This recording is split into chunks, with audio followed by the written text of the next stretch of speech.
અરે યાર, આ ડેન્ડ્રફની પ્રોબ્લેમે તો ભારે કરી અને એવા ઘણા બધા લોકો છે કે જે ડેન્ડ્રફની પ્રોબ્લેમને ફેસ પણ કરી રહ્યા હશે કે જેના માટે તે અલગ અલગ શેમ્પૂ, દવાઓ અને ઓઇલનો પણ યુઝ કરી રહ્યા હશે. પણ આ બધું જોઈને તમને ક્યારે એવો સવાલ થયો કે આપણા માથામાં ડેન્ડ્રફ થવા પાછળનું કારણ શું છે?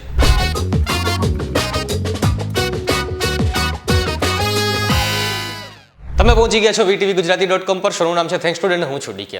ફિમેલની સરખામણીમાં મેલમાં ડેન્ડ્રફની સમસ્યા વધારે જોવા મળે છે અને કેટલાક વર્ષો પહેલા તો કોઈને એ પણ ખબર નથી કે આપણા માથામાં ડેન્ડ્રફ શું કામ થાય છે. પણ તેના પર ઘણું બધું રિસર્ચ કર્યા પછી એ જાણવા મળ્યું કે આપણી સ્કિન પર એક ફંગસ હોય છે અને બસ આ ફંગસના કારણે જ ડેન્ડ્રફ થાય છે. આપણી સ્કિન પર એક મેલેસેઝિયા ગ્લોબોસા નામનું ફંગસ હોય છે કે જેના કારણે ડેન્ડ્રફની સમસ્યા થાય છે. ઘણા લોકોમાં તો આ ફંગસ ખૂબ જ વધારે પ્રમાણમાં જોવા મળે છે. હવે આપણી જે સ્કિન હોય છે ને એ સ્કિનની નીચે એક સેબેસ્ટિયન ગ્લેન્ડ હોય છે કે જે સિબમ નામનું એક ઓઇલ પ્રોડ્યુસ કરે છે. આ સેબેસ્ટિયન ગ્લેન્ડ આપણા વાળ અને સ્કિનને મોઇશ્ચરાઇઝ રાખવા માટે આ ઓઇલને પ્રોડ્યુસ કરે છે જેથી આપણા વાળ અને સ્કિન સોફ્ટ રહી શકે. હવે આપણી સ્કિન પર જે મેલેસેઝિયા ગ્લોબોસા નામનું ફંગસ જોવા મળે છે ને કે જેના કારણે ડેન્ડ્રફ થાય છે, એનું ફેવરિટ ફૂડ આ સિબમ ઓઇલ હોય છે. આ ફંગસ આ ઓઇલને ખાઈને પચાવીને ઓલેઇક એસિડ નામનું વેસ્ટ મટીરિયલ આપણી સ્કિન પર છોડ્યા કરે છે અને આ જ ઓલેઇક એસિડના કારણે આપણા સ્કિન સેલ્સ ડેડ થઈ જાય છે અને આ ડેડ સેલ્સ આપણી સ્કિન પર ડેન્ડ્રફ જેવી કન્ડિશનને ક્રિએટ કરે છે. હવે આમ જોવા જઈએ ને તો આપણા સ્કિન સેલ્સ 20 થી 21 દિવસમાં ડેડ થઈ જાય છે અને તેની જગ્યા નવા સ્કિન સેલ્સ લે છે.